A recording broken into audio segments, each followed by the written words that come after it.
All right, so do we have a quorum of the board? We have myself, Andy, Brad, Gabriella, and yeah, Liz is here. Okay.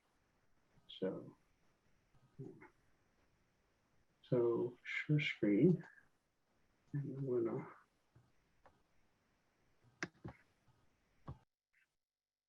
okay. Can people see this? Yeah, I on the see it. screen? Okay.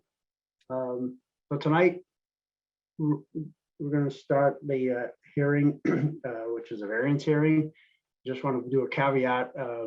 So our zoning administrator and the town's planning town planner left recently. Her name was Valerie Ortiz. So I'm going to be driving the car around tonight, and if we have any technical difficulties, please bear with me. So right now, we're going to kick off the hearing. So I'm going to read the public hearing notice. So in accordance with Mass General Law, Chapter 48, Section 11, notice is hereby given that the Bolton Zoning Board of Appeals will hold a public hearing on Wednesday, August 31st, 2021 at 6:30 p.m. via Zoom to hear and act upon the application of Kevin Giebel of Lunenburg, Mass. The applicant seeks a variance to construct ground-mounted solar array at 51 Bond Hill Road in Bolton's residential zoning district as identified on Assessors Map 6B parcel 76. The applicant seeks partially from the 50-foot side yard setback pursuant to Chapter 250, Section 13E, Section 5 of the Code of Bolton. And the meeting's going to be done via Zoom, and there were information put on the town's website. So with that, either if Mark or Suzanne Jones, who are the, I guess, the owner of the property, or if Kevin Giebo's there, if they want to walk us through the application. Hey there, this is Kevin. Hi, Kevin. How are you? Good, how are you today? Good. And for the record, could you just state your name and your affiliation? Yep, Kevin Giebo. I own the Business Intelligent Solar Services LLC, based in Lunenburg, the contractor on the project. We're specifically solar contractors. Okay, solar contractor. Yep. Perfect. So do you have a copy of the application and say the all the different documents that you have with like the photos and things like that? Yes, for the most part, yes. Yeah, I have it on my, when I was assembling it, okay. I have that folder, so I can reference most of the stuff, if not everything. Okay. So do you see if I can minimize this for a second and see if I have the other documents to bring in. Yep, and I could probably screen share if needed as well. Yeah, if you want to screen share the application, it may be easier than for me to fumble around. I want to be efficient. Sure. Yeah, I'll do my best there. I'm not super familiar with Zoom specifically, but I see screen share. Let's give that a try. Host disabled, participant screen sharing. So currently participant screen sharing is off, is what I got a message for. Okay, so screen share.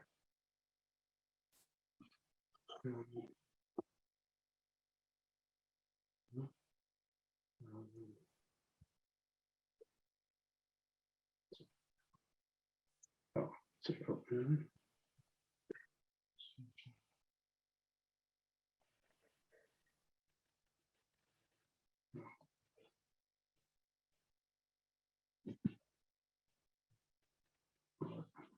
I can't, let's see, share. Yeah, so I'm gonna have to probably, let me see if I can bring up. Yep, I can also email anything to you if needed. No, let's see. Okay.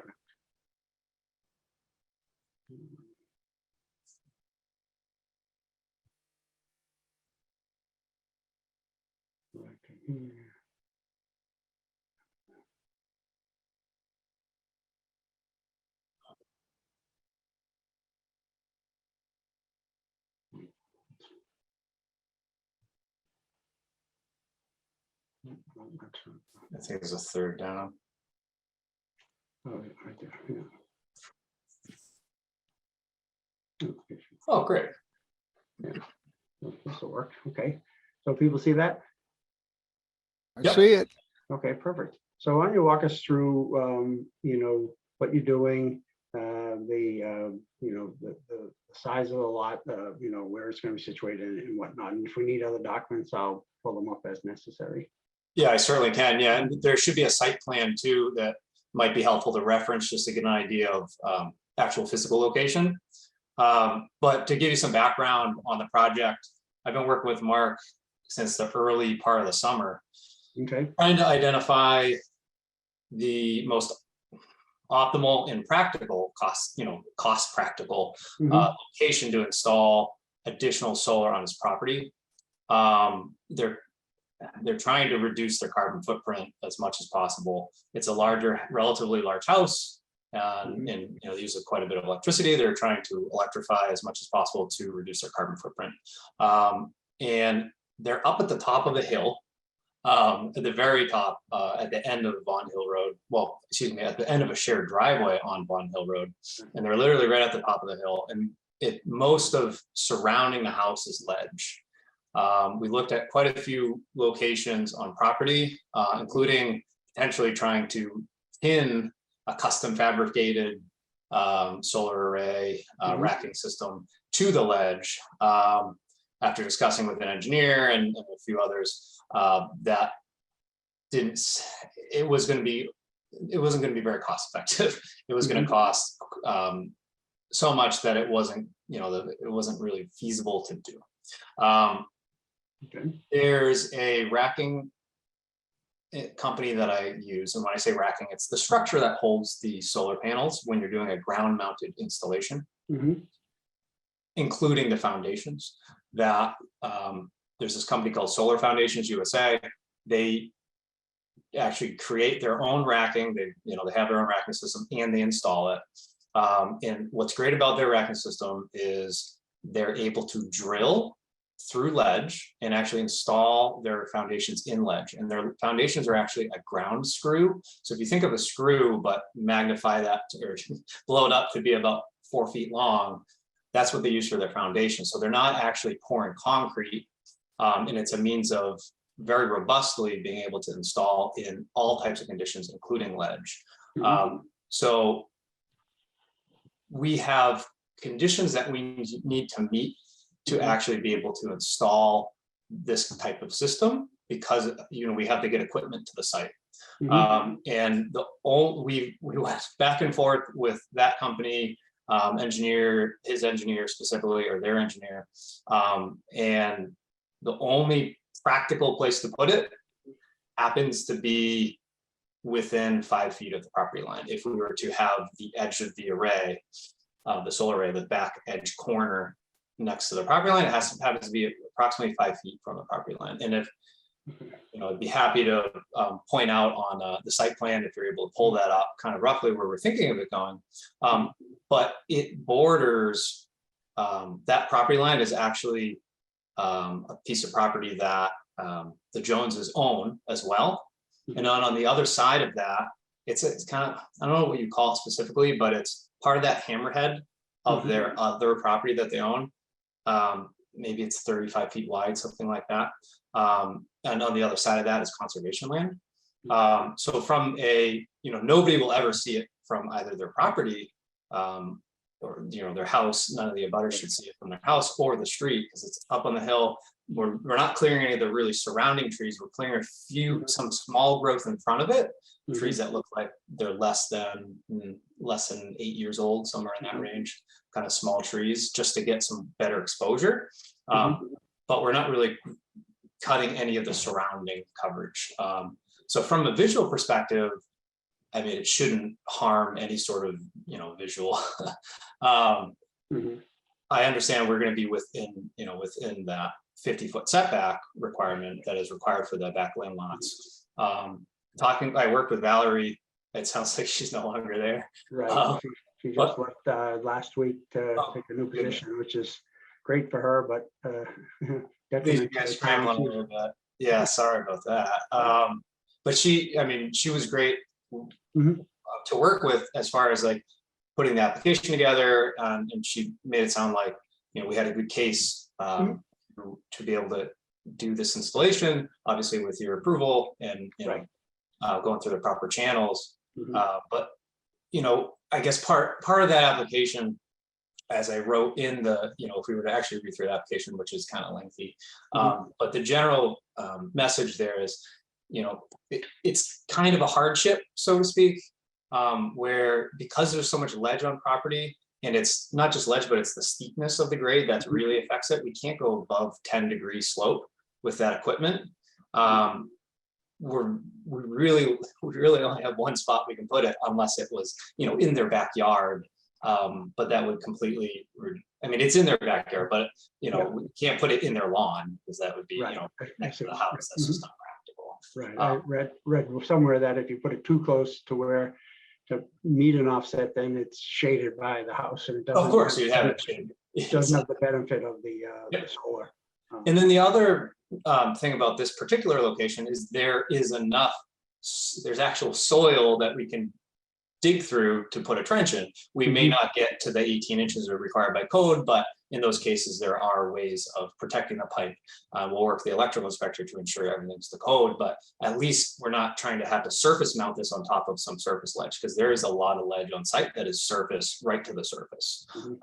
So really, after, you know, 3 months of deliberation, this is the only place that's practical to put it. And if you go back to the webpage that had the links, you might be able to find that site plan. We could. I'm going to do that, and I didn't want to interrupt while you're talking. Sure, absolutely. Navigating mix things up. So I have a quick question. The folks own both parcels of land, so apparently it would only encroach on the hammerhead next section of the abutting property. So if I don't know, that certainly isn't going to impact any access from what you're saying, because it's a ledge and a slope, so no one's going to put a driveway through there. So no, you could never. They have a right of way for that other property. There's a right of way on the it's not through there, but it's not through this, through that. No, so. But yeah, I mean, you could pull up the parcel boundaries. You could also pull up the site plan and location of array. But the parcel boundaries, there you go. You'll actually see that hammerhead. So if the top tip there, you can see, here you go. Let's see. Gerard? Yep. Do you think you can open up the one that says equipment specs, because that has the aerial view, which I think is a lot easier to deal with. Okay, hold on. Yeah, this will be nice to review, though, if you want to look at the lot requirements or the lot specifics as well. So we'll keep that on. So which one, Kevin? I think site plan location of solar array might be the one. Otherwise it would be solar array design. I didn't. Okay, well, we'll take the time to go through, see if it opens. Yep. Okay, so that is the structure itself. So that's not going to. Yeah, that's not it. Okay. That's just their stamp drawings for like what the structure is, and that'll hold all the, you know. So probably the location of solar array. I think so. Yeah. Okay. So that should just be an aerial. Should show some property lines. Should show the array location.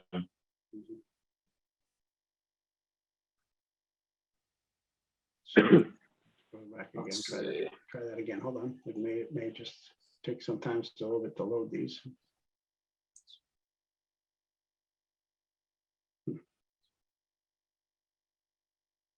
I'm gonna see if I can open on my end through that. So let me design.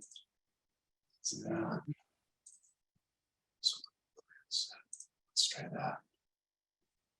Oh, if you open up solar plan set, that's going to have it on page 2. Okay, so yep, that opened. I wonder if the other one was just a broken link. Yeah. Yep. So on page 2. So this is perfect. And you can see that hammerhead lot. You can see the solar array kind of on the top there. You know, kind of between his pool fence in that property line. So is this where we're looking at? So What we're looking at here is a site plan for the solar array location. You can see his house out, you have the outline, kind of below the circular driveway. You see his house there. We see a pool with the pool fence dashed. Mhm. And so we're going between those two. Originally, we were trying to go north of that pool fence, but the slope in there gets to about 15 to 20 degrees, and it's just, it's not practical. We looked at even to the left of the driveway, but that slopes off about 10 to 15 degrees as well. And then we look to the other side of the house, which is, you can actually see is all just rocky ledge. Right. And you know, it looks a little bit more wooded in this aerial view, but the woods in front of the solar array that we're actually clearing, they're all small pines, nothing bigger than 10-inch diameter. Right. Yeah, so it's all young, very young growth. I think they used to keep that all clear early on, about 5-10 years ago. So if you were to Kevin, scroll over, sorry, yep, go ahead. so Kevin, can you tell me again why the area on to the north of the driveway, sorry, northwest of the driveway, Yes, is not utilizable? Because that seems like a big wide open area there. yeah, and you know, as top downs can be deceiving when you don't have topo attached to them. The slope there is just too great, and it's an east-west slope, meaning we'd have to install across that. When you try to hold the solar array level the best you can, it exceeds the installation capacity of most equipment because it's about 15 degrees slope. And so we looked there as well. Yeah. Because optically, I don't know if you drive by there at all, Andy, at Vaughan Hill. When you go on Vaughan Hill, if you're heading toward Harvard, so it'd be going the right side of the street looking up. It's pretty steep private driveway up to that top there. Yeah. So I can imagine that the slope on there is downward facing and pretty dramatic. And the driveway, like the circular part of the driveway is pretty much the peak of the hill, and then it just starts to go downhill from there. And we're just lucked out kind of where we show the solar, and that trench is more level. It's not level, but it's a 5 to 10 degree slope, which is within allowance for the equipment that's used to make these installations. Oh, I actually have a question. You can't see it on this little shot that you have here, but I'm looking at Google Maps. And it looks like there's a solar array to sort of like the southeast of the house. Yeah. Can you speak to that and why you couldn't add anything additional? That looks like it's on straight up ledge. So that was our first month and a half trying to figure out how to add on to that. We talked about maybe replacing those with something of higher power. We talked about putting it to the southwest of that. I worked with an engineer to come up with a plan to do that, and it just wasn't cost effective. There's no way to get equipment out there. Everything would have to be physically done by hand. You'd have to core drill. It was very impractical. I did everything I could to try to come up with a design that was practical, that would work in there, and we spent a good month and a half to 2 months. So how'd they get them out there to begin with if they can't get equipment out there? That frame there where they have that is the only somewhat flat area, and best I could tell, it was a custom fabricated racking system that is physically directly pinned to the ledge. So it's sitting directly on ledge, and they pinned the tiers that have a flat plate on the bottom with holes through them, kind of a mounting plate, directly to the ledge. If that array wasn't there, that's probably where we'd be building it, and we might be able to get equipment in around the backside there. But with it there, it's not practical. I mean, even that area, I'm impressed that somebody was able to build that. If you go just looking at the slope of it and the terrain, we also talked about, you can see the ledge outcropping to the northeast of that, that solar array. That's kind of, if you, who's driving here? Is it Gerard? Yes. If you kind of scroll down and to the right a little bit, you'll see the little solar array I was talking about, the existing. Oh, sorry, yeah, that's right there, right where your cursor is. Right there? And we looked at going, you can't see on the image, but we looked at going to the left of that essentially. So whose but property is that? well, that is still the Joneses. And if we were able to be to the left of it, we would have probably been within the property setbacks. But again, I spent 2 months trying to come up with a design, working with engineers, something that was actually cost effective, and it wasn't cost effective. And so everything you do, I mean, it's a 20-degree to a 30-degree slope in there, and it's lots of boulders and just ledge, and there's no way to get equipment into, level it out without bringing a crane in to crane in the equipment.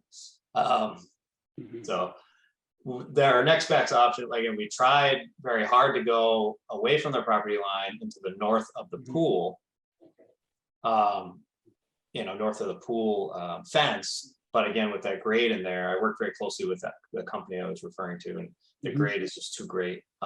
Their equipment can't handle it, and pretty much nobody's equipment of that capacity that's in the business can handle that. So that's where, when we kind of, our next best option was, okay, let's see what we can do as far as getting closer, and see if we can get approval to get closer to that property line. Will that tie in somehow, the two solar arrays at some point, or how would it? Just to some extent, they'll be on their own separate. They're their own separate systems, but they both tie into the electric panel, just in separate spots. So they'll technically be two independent systems that are both feeding the house. So in some way, they're tied together. There's no actual physical connection you have to make between the two locations, so they're dramatically apart from each other now. That's exactly. So we just need to get the electrical wires between or from that new solar array to the house, and that's just a simple trench between there. And you can see, it's not just ledge outcropping. That's the other thing too. If we were to install in that area, we would have to surface mount pipe, conduit, and that's not as protected when it's mounted on the surface. And it's really not the best way to do it. And so here we at least have some ground to dig through. There's ledge, about a foot to two down, but at least we have some means of protecting the wires in the conduit by having them below grade. But if you look again, if you might want to go to the property, I think to the left, your left tab shows the property lines a little bit better, and you can have an understanding of, I'm sorry, yeah.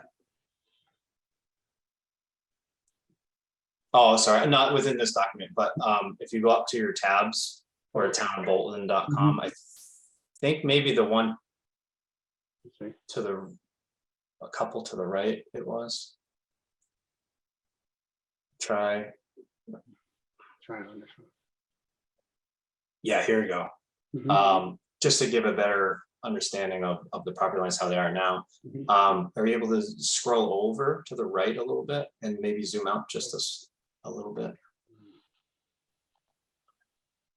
All right, perfect. So that top point at the top of the screen, yep, that is, so where your cursor is, if just south of there is where we're planning for that solar array. And so you can have a zoomed out view of what the property characteristics are. So that, of course, is just a right of way, a hammerhead to have frontage on Bond Hill Road. Whereas if you look south of that, you can actually see the proposed, I think it says proposed driveway and utility easement on, just south of there. So you see the existing right of way where there's a driveway. No, actually to the right, just a little bit. Yeah, the parcel that's just south of Mark and Susan Jones, map 6.A, 6.B rather. Yep, so you can see that shared driveway going up.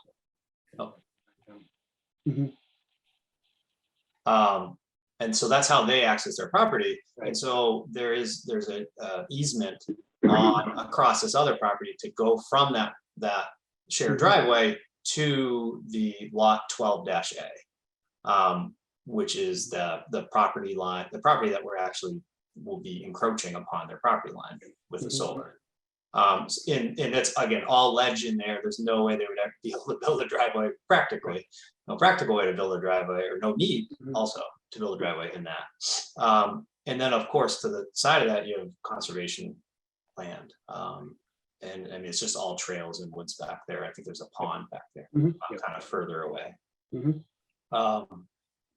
As far as the other abutters down the hill, there's, I mean, you can't see any of them from Mark and Susan's property, at least from the top of the hill near the house or the array location. So I can't imagine that visually that they would see the solar at all. Yeah. Right. So in general, we've got a good mix of our feel for the site. The variance requires that, you know, there be some specific uniqueness to the site topography and whatnot. You've mentioned slopes, the ledge, the challenges and things like that.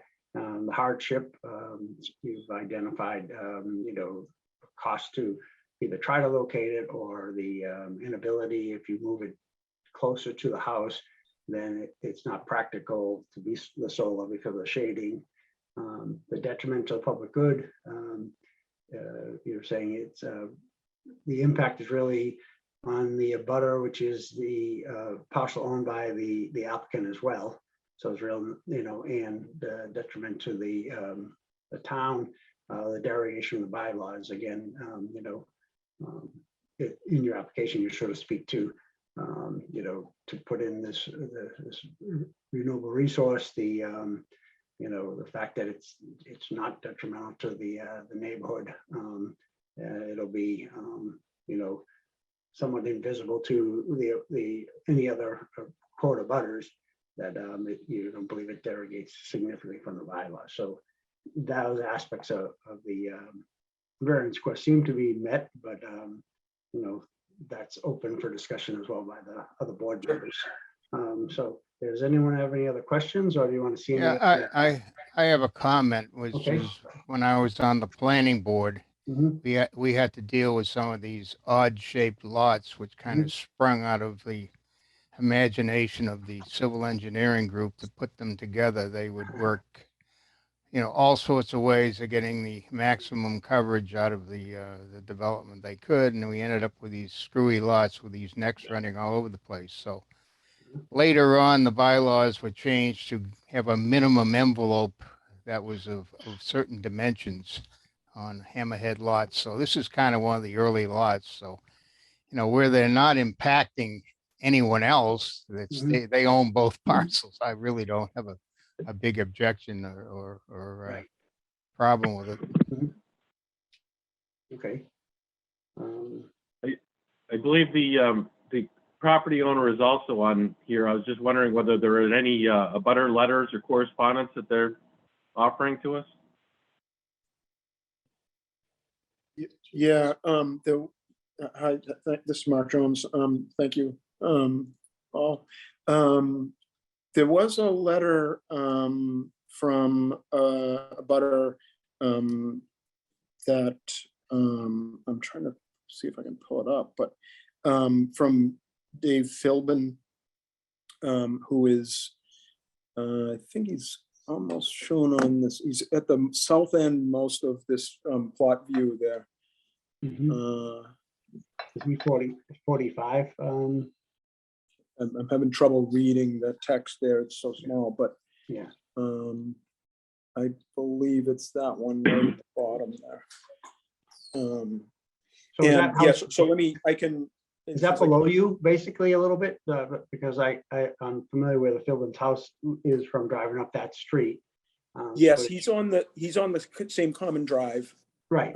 Below us, correct. Below, yeah, right. Okay. Yeah. Yeah. I can actually read this letter. I think it was sent to the ZBA recently. I can read it to you since I can't share it. It says, Sure. as the trustee of Sunset Realty Trust, Oh, yeah, I, as an abutter of record on behalf of said trust and beneficiaries, hereby assent to the grant of variance to install ground-mounted solar panes on Jones property located at 51 Vaughan Hill Road, as set forth in the pending application and supporting documentation. I would hope the ZBA would deem this an appropriate request and will grant the relief sought. Sunset Realty Trust, Andrea Vetras, trustee. Okay, yeah, perfect. Yeah, if you could make sure that's forwarded to the town planner. It's now Todd Miller. He just joined the town recently, so and maybe they already have it in. It wasn't in the selection of documents. Yeah, I didn't see it in the documents. Yeah, but I certainly, that's a good question to ask Andy, and I'm sure we can validate it. It sounds like a letter Dave Philbin would write, being an attorney and whatnot, and so. Yeah. Mhm. Sorry. Yeah. So could you repeat who to send that off to? His name is Todd Miller, and Okay. there's a I'm not sure if it's like town planner at Town of Bolton, and Yep. get to him, but whatever that protocol is, I don't know if it's changed since Valerie's left, but I don't believe it has. Okay. Mark, I'll share that with you. I think it's the same one that Valerie was using. It's just townplanner@townbolton.com. Right. Okay. Right. So. Yep, Mark, I'll send that to you right now. Okay, great. And any other correspondence or even if it's informal, have you had with anybody else around there? No, I have not. No. Thank you. You know, like Kevin said,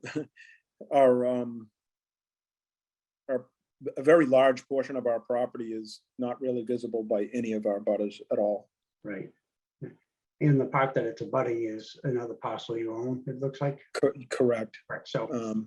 Yeah, we own both 12A and B12 Mhm. shown here. And I just know normally with the application, they would have sent, notified all the butters. Yep. So, Yeah, we filled out all that paperwork to have them do the Yep. mailings to the butters. right. So, and I don't believe there's anyone else in the meeting that is from the butters, so. So any other questions from the board members? No. If not, then, would we entertain him? Well, we first have to determine whether we want to close the public hearing portion, and then we could vote on the application.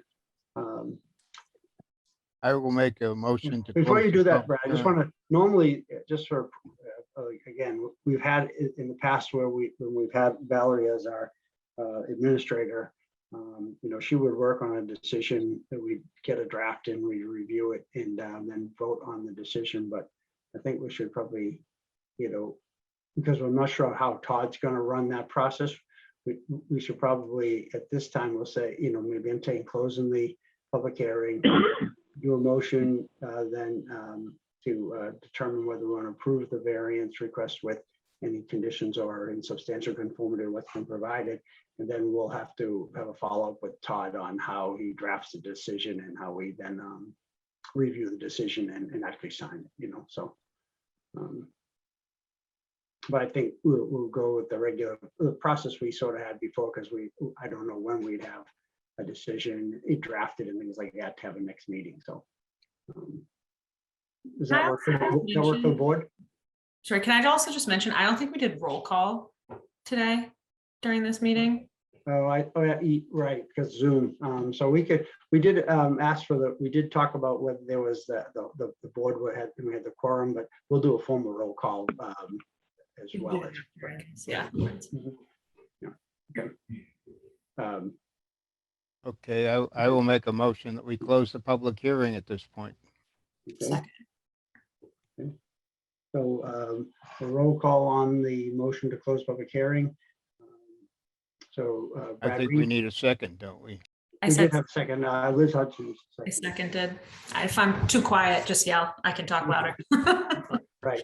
So we'll roll call that. Brad Reed, Aye. Liz Hutchinson, Yes. Hutchins, Gerard Ahern, yes. Andy Kitchens, Yes, and was Gabrielle Lamano on? Is that our fourth? Our fifth? I'm here, and yes. I can't see on my participant screen, so Gabrielle, so yes, all right, perfect. So any conditions to note other than in substantial conformity with the plans presented? Anyone? I don't have any. I think the plans presented pretty much Yeah. self-explanatory. Okay, so then we would just need a motion on how we want to motion on this to either approve the application. I would move that we approve the application, subject to the conformance to the plan submitted. Okay, can we amend that to also allow the chairman to sign on behalf of the board? sure. Second, that whole thing, including the, Okay. Good. Right, so we have a motion to grant the variance in substantial conformity with the plans presented, and allow the chair to sign on behalf of the board when the decision is written. So let's roll call that. So all in favor of that, we'll say yes. So Brad Reed, Yes, Andy Kitchens, Yes, Liz Hutchins, yes, Gabrielle Romano, Yes. Gerard Ahern, yes. Okay, so the variance passes, and I'll follow up with Todd Miller after the hearing, probably tomorrow, and he'll see how the decision process is going to be written up, and then we'll get it signed, and then once it's signed, there's a process where there's an appeal period. I think it's 20 days, and then you'll be notified to that it's past that process, and then you can record it. Okay, all right, thanks. Gerard, I have a quick question, Sure. just as far as the timing goes. So the 20-day period after it's signed, so I'm just trying to get a schedule together. And I was wondering, do you have an idea of when that's going to be finalized, so I know when to add 20 days to? I won't know until, I mean, because say we just had this transition happen. Yep. And I haven't had a chance to even meet Todd. I was Oh. hoping he was on tonight, but Yeah. maybe he hasn't fully started. Maybe it's after Labor Day, I'm not sure, but so we'll have to get some guidance on who can assist with the decision process and whatnot. So we'll try to expedite it, because we're understanding, yes, you want to get work done. But once we find out, I'll have him reach out to you. Okay, and then should I reach out to the building inspector after? Is he, because we submitted a building permit application, is he aware of, is he triggered by something? Or should I just Well, reach out? once the so the decision gets signed, gets written, reviewed, just signed by the board, myself on behalf of the board, and then it's actually brought to town. The town, it's filed in town, signed by the town clerk, and then you're notified where you can then go and record it. And that's all the notifications happen to like the building inspector and things like that. Understood. Yep. Okay, awesome. All right. All right, well, thanks, and appreciate your patience with this technology for tonight. No problem. All Thank right. you so much, Gerard. Thanks, Gerard. Thank you to the board. Bye. Yep, Good luck with the project. yep, thank you. Take care. Okay. Bye. So those that aren't part of for the next hearing, they can certainly drop off. And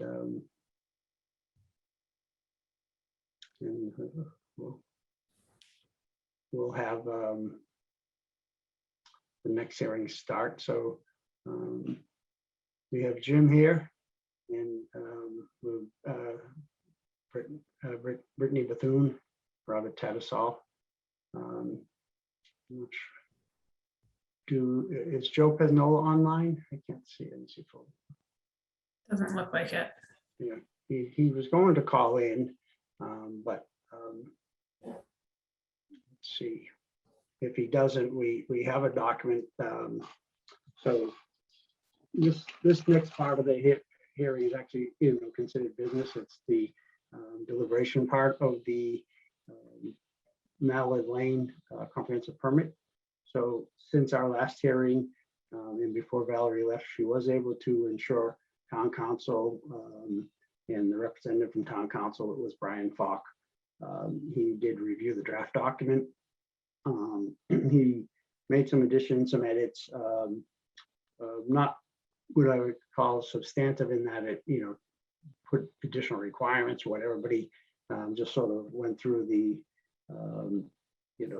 making it certainly cleaner, swapping out items for like a partial or something with the, project or property. He made things consistent, and I don't think he altered the basic structure from the last one. So let me see if I can bring up that that document.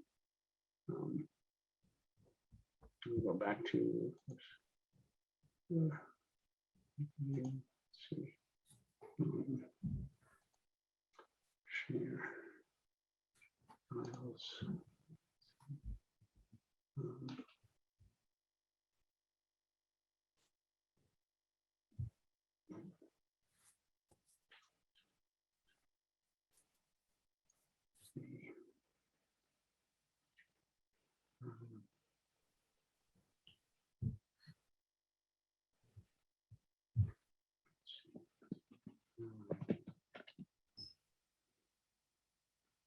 This one, let's see, from Joe.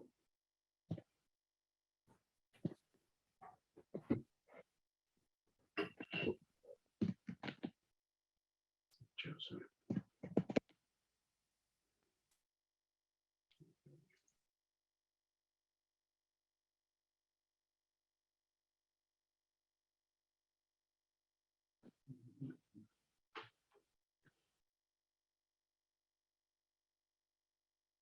So can people see this?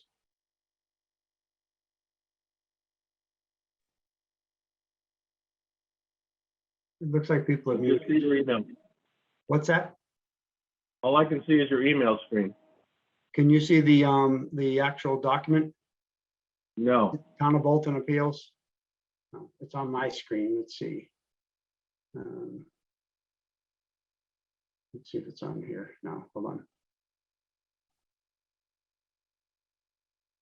Yeah, I got There you it. go. Okay, perfect. Thanks, Andy, for letting me know that, because it's funny, I can see it on my screen, but I can't see what you see. All right, so this is the latest version.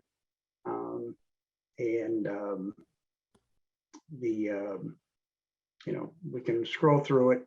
And you see, I'm showing the red line version because at least from where we looked at it last time, we'll get a good representation of what's changed. So again, he made some deletions. The red lines are all by Attorney Falk. So the outline, premises, approval, members participating, voting. So a lot of this didn't change. Procedural history, again, he ultimately uses some of this for consistency. So Town of Bolton Motor Appeals, the board made some changes as to the naming of how the deeds recorded and whatnot, but again, not substantially changing the actual procedural history. Edited the display of how spoke about the way we conducted our hearings. Again, some wordsmithing, but not materially changing the items. And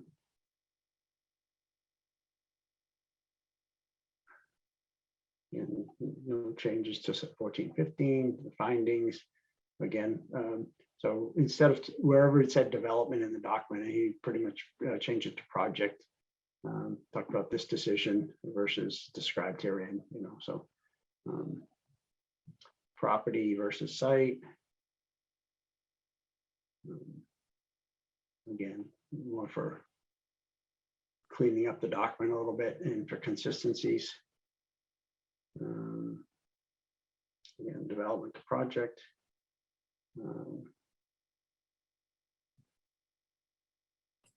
So can I ask a question about this Mhm. comment? So the version I had was not redlined, so it was very difficult for me to know Right, well, this what one was just, changed and what was. Joe Pesnoa reached out and actually asked for the red line because I guess they were provided the red line, but whoever originally got it accepted the changes. And so then the red lines went away, and I did the same thing, like what's Okay, what's perfect. changed, Because I was like, I didn't know it was added.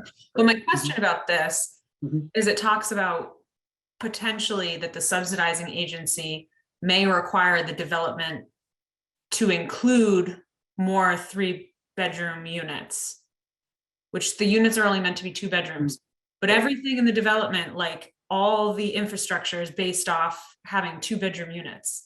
So what happens if the subsidizing agency is like, hey, just kidding, we're requiring you to put at least 2 or 3 of these as 3-bedroom units, which I understand from the floor plan would probably be pretty simple. You probably wouldn't have to change the floor plan really to do that, but now you have more bedrooms. So now your septic plans are completely different. The water may potentially be impacted. So like, what happens if they come back and they say that?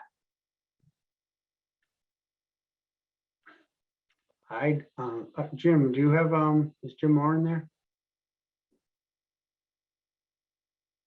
Where is that in this Yes, document? I just unmuted myself. I was kind of speaking on that. So it's on page 5, item 4. Right. No, I'm with you guys. What I wanted to say, Liz was bringing up, and rightfully so, is if the subsidizing agent talks about adding the bedrooms, making them 3-bedroom units, the 2 of them, we do have room. As far as the wells go, it doesn't change anything because they're all individual wells. But the septic does have room if we needed to add it before the kind of the fork in the road comes on what we call nitrogen sensitive. If you look at Dillis and Roy's plans on page C5.1, it talks about anything under, we'd be good, anything under 2,029 gallons a day. Right now, the way it's set up, it's designed for 1,340 gallons.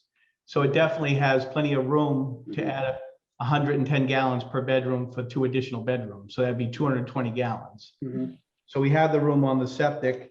When I talked to the subsidizing agency, they talked about a policy they have, and this is how it came up with when Valerie was here originally. They do a 2-in-1. And what they were saying about a 2-in-1, because I originally brought it up when we had a lot more units and we were fighting that kind of fork in the road. They said that they would like if a grandchild or somebody wanted to move in with a grandparent in the 55 plus, they wanted at least 1 bedroom at 110 gallons a day. In their policy, and it's not even a regulation, they call it a 2-in-1, 2 adults and 1 additional child. So once I get the letter from the ZBA, I then got to go to the subsidizing agency to get a final approval letter before I can provide construction or do the construction. So that's where it comes out. But that's where they were telling me when we readjusted the last time from 11 units down to 8, they were talking about, we want a 2-in-1 because that's our policy. If anybody who buys the affordable units and they want their grandchild to live with them due to family reasons or something, that's where they come up with a 2-in-1. That's why I couldn't count the age restricted as 150 gallons a day per bedroom on the affordable. So that's why we just said, okay, we'll make those 2 affordables 220 gallons a day to meet the 2-in-1 policy. Right. So there wouldn't be any substantial change to the plans then at all? No. The system's going to be designed to handle that anyway, the septic system. Okay. And if there were substantial changes, it would have to come back anyway to the Yeah, ZBA, right. and we would then determine whether substantial and substantial, and then Right. go from there. So, I would think the Board of Health would have something to do with it. Yeah. as well. right. But this would only relate to affordable units. There's no market rate units that are going to have 3 bedrooms, correct? Correct. Yes, Correct. 100% correct. Yep. Right. So the change potential for change, as Jim outlined. Yeah, it's only, there'd be one additional bedroom for each, but there'd be low volume and, you know, so looks like it'd be covered. Okay, can I skip on? Okay. Thanks for raising that, Liz. So section 5 of 25%, nothing really changed there. The location where it's in the zoning district. Again, from local to towns, wetlands, development to project, development to project, development to project, similar. Testimony at the hearing session, just again, cleaning up some words. Property, have 8 private wells, right? Development. The waivers. So from local bylaw regulations, board granted waivers and exemptions, taking out the relief from, so description of the waivers. So it looks like for the first 2, we just made everything consistent, just what we're waiving to allow the construction, you know, to allow for the construction. And then the waivers are all the same, zoning bylaws. And then came to the decision. Again, some slight wording changes, but nothing dramatic as far as content. At least 20 days before execution of the building permit. So that changed from 10 to 20. So that must be procedural. What the condominium doctor shall provide, just cleaning it up a little bit. Wetlands. Demarcation, scenic road, signage, landscaping, site mitigation, nothing really changed. Board of Health review. So 13 through 15 had virtually no changes. 16, 17, 18. So the building inspector, so rather than the applicant may request the building inspector, it just says the building inspector in their discretion will authorize the, you know, whatever hours on Saturday work.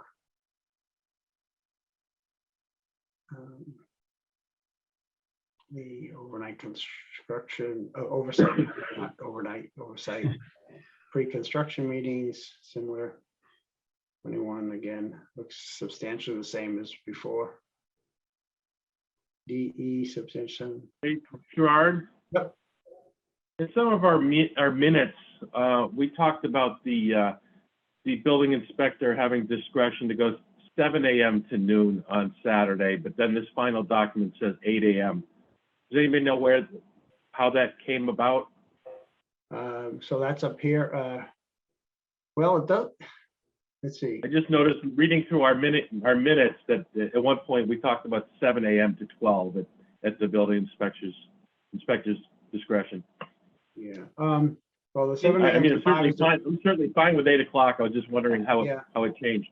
Yeah, well, it's interesting because it doesn't look like it changed here because the 8 to noon is not redlined. It's just the wording about how it's the. Yeah, well, that's on Saturday. Right, that's the Saturday. The Right, regular that's what I'm hours, talking about. 7 a.m. to 5 on Monday to Friday. So 7 a.m. is the start time there. So I don't know that it changed from one decision, or if we missed it. Maybe the meeting notes are wrong, but it's on the meeting minutes from August 9th. It does. I believe it says the Saturday afternoon, 7 to noon. Yeah. So. I mean, Certainly 8 a.m. is better for me, but I just yeah, it's better for a lot. It's better for a lot of people on a Saturday. Yeah, and I'm okay with the 8 to noon, as long as we have some hours if we have to work on Saturday. Right. Yeah, and I'm sure you could work it out with the inspector if there was an issue and Right. timing wise. But okay. Yep. Good catch, Andy. So we'll, as I say, we're going to defer to the decision on that because that's what what we just agreed there, and Jim has no concern. So construction oversight, there was no changes. Pre-construction meeting, just identifying that the pre-construction meeting. And then just verbiage change a little bit for section 21, A, B, C, no changes. D, again, development of project. Property versus site, project versus development. Consistent changes. Trees, signage, staging areas, street sweeping, fill, again. Doesn't look like anything substantive. The applicant and successes, so the signs, okay. There you go.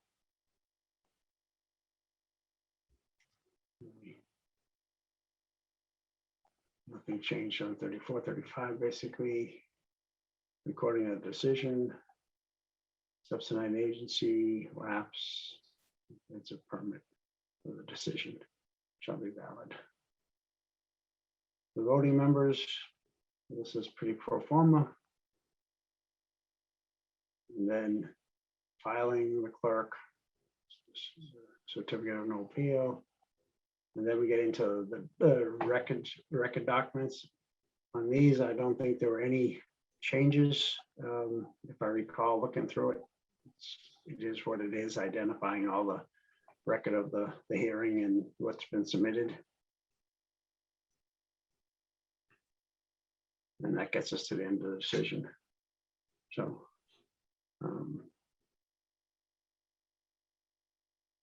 anyone have any comments on that? And do you see anything, Jim, that surprises you from the version before to this? No, I don't see anything like that that surprised me, or any changes that are substantial. Right.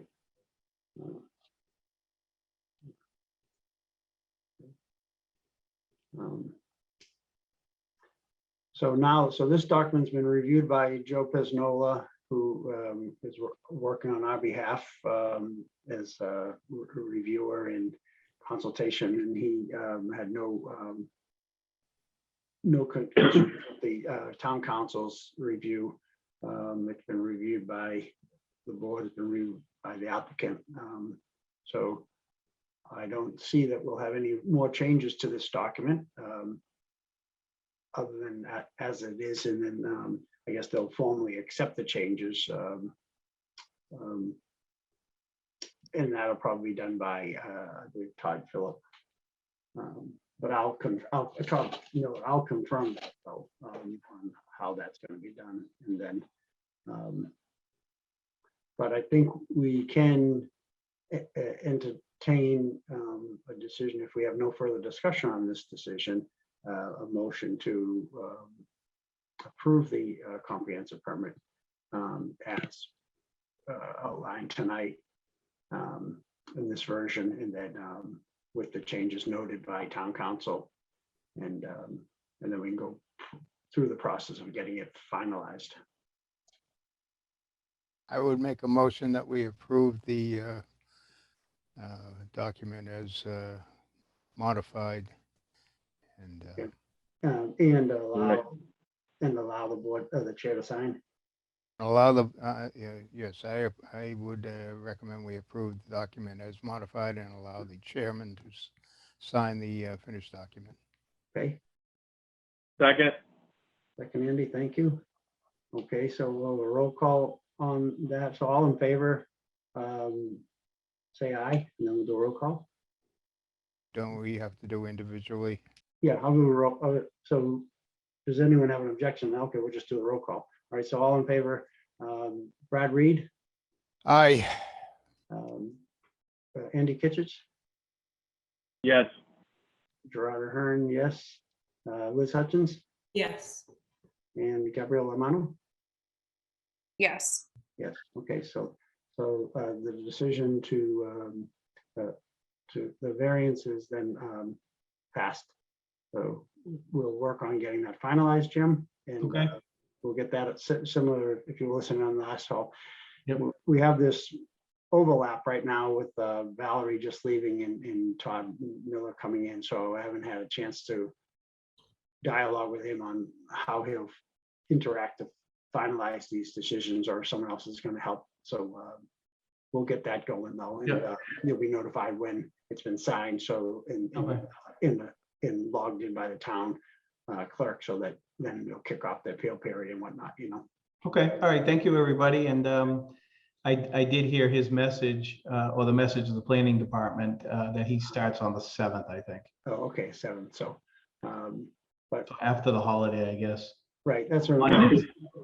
I was anticipating, that possibly that would be the case. I did see a couple emails, but I haven't had any direct contact with them yet. So, Okay, I thank everybody for all their hard work. I know you guys volunteer and it's a lot of time, so yeah, I really appreciate everybody's time, and like I've always said, I want to make a really good project there on Mallard Lane. I Mhm. live in town and I appreciate everybody's time. yeah. Well, it is good to see, another 40B sort of get through the process for the town. Yeah. The town's now, with the last 2 40Bs, hopefully we've met our commitment to the state Yeah. to keep our number. But I know you've been working hard, Jim, and sometimes it's been frustratingly hard. But it is a process, and we tried our best to work the process and not cause undue delay for you. And Right. we know you wanted to get it done, so. Yeah, no, it's taught me a lot, and there's Mhm. under the regular zoning regulations, there's some other ways I can bring this style home once I know it works budget wise and for the appetite of the buyer and all that. You can do something under the phosphor Right. where you make smaller lots, and that's probably what my next project will look like. So it'll be like that once I get this one done. So, All right, well, good luck. all right, thank you so much. Have a good night. luck. All right, Bye. bye. Bye. All right. So then the only other item we had on Valerie's schedule, there were 9 sets of minutes. I don't know if people had a chance to review them. I haven't seen them yet. so- Yeah, right. So rather than try to go through those tonight, I think we should have everyone take a chance to read through them, and then I'll follow up with Todd Miller and have him, next time we have a hearing, for someone come in, and if we don't have something coming up, we'll have them schedule with the team a night where we can just review the minutes and vote on them. In the interim, I have a couple questions if you want to jot them down, Gerard. Right, because I would say I went through the 9 of them quickly, and some of the things, like for consistency wise, like throughout the 9 minutes, like sometimes they may reference Joe Pesnola as Joe Penzola, or they have my name spelled wrong in throughout documents. So I'm going to have them do at least a consistency check on all of them for the board members' names and in the participants' names, because they bounce between, like my name, Ahern spelled with the right way, and then Ahern with a letter missing. So it's they can certainly do some cleanups, but that's no reflection on the personal preparing, because Valerie had a lot of help from and people jumped in when she was leaving to put these together. So I'm not surprised there's some of that inconsistency, but certainly whatever else you have, Andy. I just had 3 things that I noticed. The notes from June 6th. Yep. On page 2, paragraph 6, it looks like there's a chunk of missing information. Okay.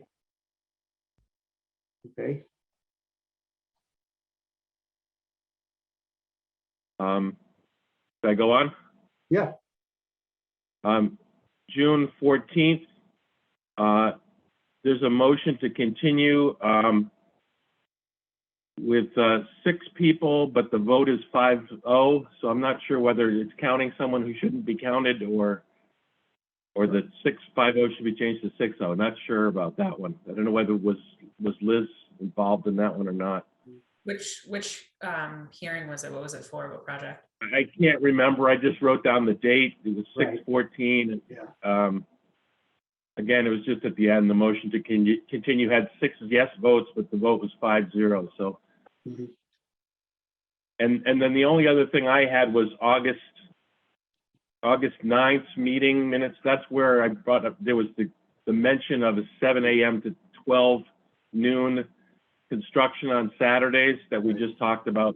In the final decision, it's 8 a.m. to 12. So I don't know whether the notes are wrong or.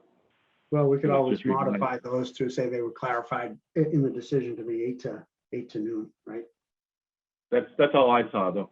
Yeah, right. Okay. So, so in that, I'll certainly summarize what I had questions or comments to. I'm probably in the email that Valerie sent. I'll just respond to her because I think it's going to go to the same town planner, whether it goes to Valerie or to her replacement. But if anyone, as you review them, respond to that email that they were distributed on, but just respond to the Valerie, not to the whole team, because we're not supposed to have like correspondence amongst ourselves, you know, to sort of circumvent the open meeting law. So just, I'll certainly respond these items, Andy, but if you read through or you have a second and you respond to it as well, that's good too. So, well, pretty proud of this board to get through all these 40Bs. You guys should pat yourselves on the back because it was not an insignificant effort. We just went through the last year and a half. So appreciate everyone's hard work on it. So I guess all we need is a motion to adjourn then. I make a motion to adjourn. Oh, that I was will fast. second that. Thanks. All right. So now seconded by Brad. Yes. All right, so roll call that. All in favor, Brad Reed, Yes. Liz Hutchins, Yes. yes, Andy Kitchens, Yes. Gerard Ahern, yes, and Gabrielle Romano. Yes. Okay, so 7:41, we're adjourned. All right. Good night. Yeah, good night, and September tomorrow, guys. See you in September. Oh, boy. I know, can you believe it? Take care. Bye. Back to school, Liz, right? Oh, today was, yep. Oh, wow. The cycle continues. Yep. All right, good night. All right, bye, everyone. Good night, everyone. Thanks. Bye, Brad. Let's see. Good night. All right, how do I stop this thing? Let's see, pause recording, I guess.